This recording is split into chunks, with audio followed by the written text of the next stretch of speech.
ہم ان پیغمبروں میں سے کسی میں کچھ فرق نہیں کرتے اور ہم اسی معبود واحد کے فرما بردار ہیں۔ پھر اگر یہ لوگ بھی اسی طرح ایمان لے آئیں جس طرح تم ایمان لے آئے ہو تو ہدایت یاب ہو جائیں، اور اگر منہ پھیر لیں اور نہ مانے تو وہ تمہارے مخالف ہیں، اور ان کے مقابلے میں تمہیں اللہ کافی ہے، اور وہ سننے والا ہے، جاننے والا ہے۔ کہہ دو کہ ہم نے اللہ کا رنگ اختیار کر لیا ہے، اور اللہ سے بہتر رنگ کس کا ہو سکتا ہے، اور ہم اسی کی عبادت کرنے والے ہیں۔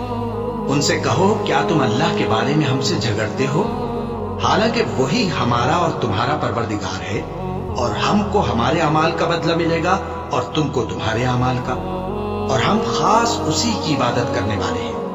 اے یہود و نصارا، کیا تم اس بات کے قائل ہو کہ ابراہیم اور اسماعیل اور اسحاق اور یعقوب اور ان کی اولاد یہودی یا عیسائی تھے؟ اے پیغمبر، ان سے کہو کہ بھلا تم زیادہ جانتے ہو یا اللہ؟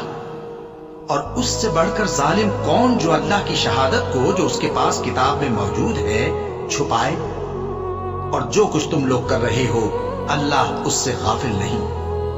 یہ انبیاء کی جماعت گزر چکی، ان کو وہ ملے گا جو انہوں نے کیا، اور تم کو وہ جو تم نے کیا، اور جو عمل وہ کرتے تھے ان کی پرسش تم سے نہیں ہوگی۔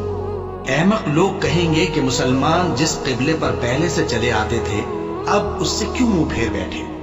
تم کہہ دو کہ مشرق اور مغرب سب اللہ ہی کا ہے، وہ جس کو چاہتا ہے سیدھے رستے پر چلاتا ہے، اور اسی طرح ہم نے تم کو امت معتدل بنایا ہے تاکہ تم لوگوں پر گواہ بنو، اور پیغمبر آخر الزمان صلی اللہ علیہ وآلہ وسلم تم پر گواہ بنے۔